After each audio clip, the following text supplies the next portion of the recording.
Good morning, and thank you for joining us. It's day 3 of our Retirement Ready Challenge, and we're excited to be here with you. Hi, I'm Sarah Carlson. I'm the founder and wealth advisor here at Fulcrum Financial Group. And I'm Katie Toth, and I'm also a wealth advisor at Fulcrum Financial Group. Thank you so much for joining us. So this is the third day of our 3-day challenge. Day 1 was the importance of retirement planning and different types of accounts. Day 2, we discussed time horizon, the importance of asset allocation and different strategies that you would be able to implement to help you navigate to some of your important goals. And then today we wanted to talk about responding, not reacting. Yes, excellent. And then some of the different planning tools that are worth consideration because they're really, really important. 2020 has been just a crazy year, hasn't it been? First, we had COVID. Then we had a whole lot of social unrest, a lot of polarization with the political climate and coming up on elections. And then depending on where you live, a lot of climate issues here in the Pacific Northwest. We are dealing in fires. You said it was like a quarantine within the pandemic. Yeah. So since so many things are out of our control and can't affect immediately those issues, but you can affect some things in your immediate situation for you and your family and your financial planning. That's what we want to talk about today. One of them is, how many of you have a will or healthcare directive? We all know, we've heard stories of people's lives being changed very abruptly. That can be very scary. So who would you want to make financial decisions for you if suddenly you were a COVID patient and couldn't navigate your personal finances? Who would you want to take care of your kids? Best way to do that is through a living will. A living will outlines your wishes for how your legacy will be left with those that you love. This has been such an activating time for people. A lot of people are interested in getting those kinds of plans in place.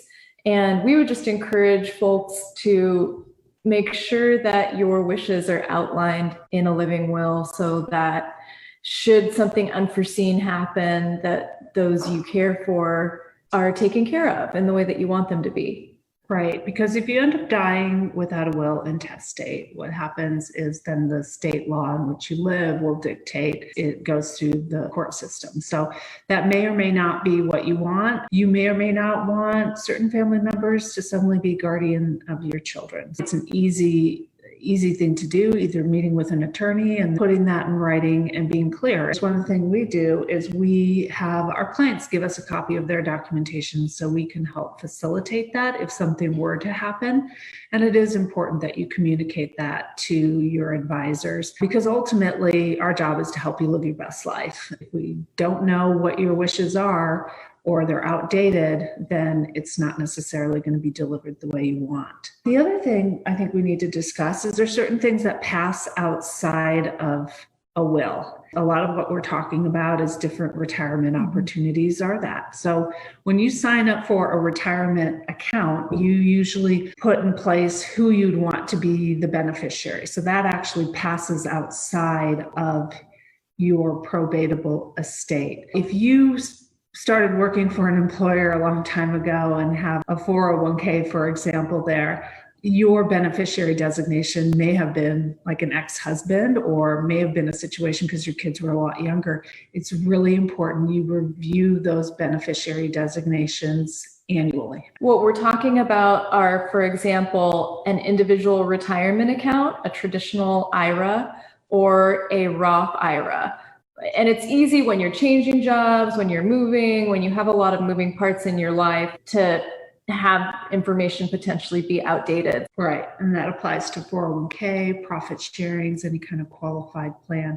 Also, it applies to things like annuities. If you have an annuity, those you would have posted a beneficiary, and also life insurance. Really important just to do a beneficiary audit.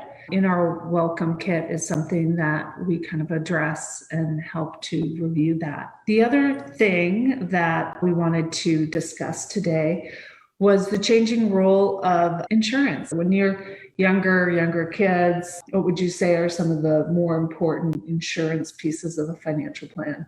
Yeah, I'm so glad you raised that. For people in my stage where I have a career, so does my partner, we rely on both of our incomes and we have two small children. In my situation, for example, disability income could be helpful. It's far more likely that we will get a disability in our lifetime than need to use life insurance in the event of death. I think that's a statistic that is undershared with people. Disability insurance or income replacement insurance can be really, really vital. And then life insurance. If something were to happen to myself or my partner, I know he would want me to be taken care of. I would want him to be taken care of. And we're raising dependents. So it's a really expensive time. Those insurance programs play an important role for us.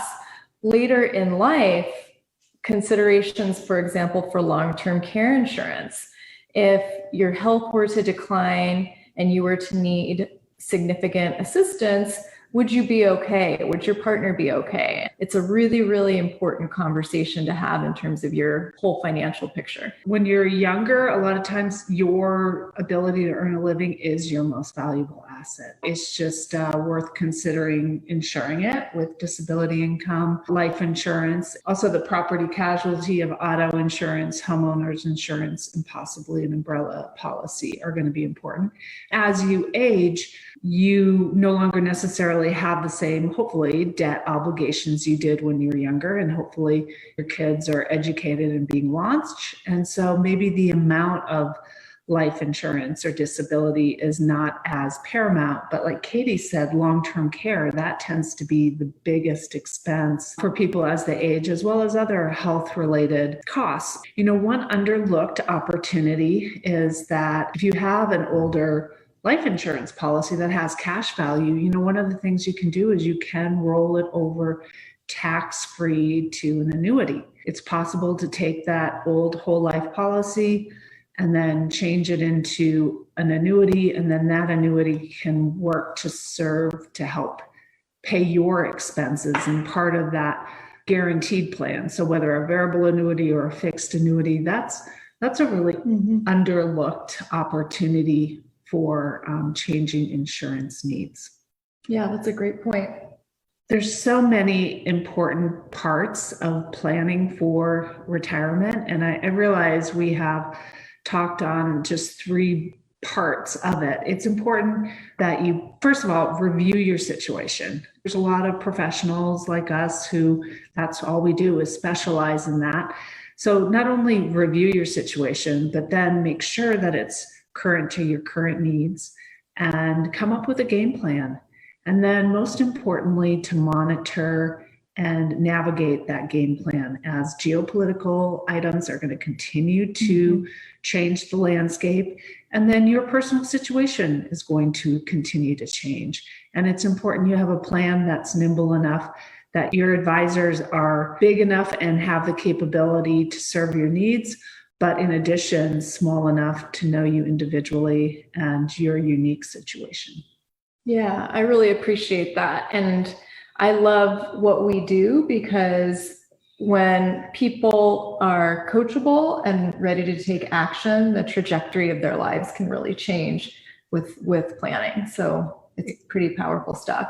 If you're curious and open to opportunities, this is an amazing time to get your ducks in order. So focus on the things you can control because there's too many things you can't control. Thank you so much for joining us. We've really enjoyed our time with you over the last 3 days and look forward to continuing to connect with you. Yes, thank you. And for those of you who are interested in our welcome kit, just send us a message, let us know, and we will email you that organizational kit so you can start to get yourself organized. So thanks so much for joining us. It's been really fun. Take care. Bye-bye.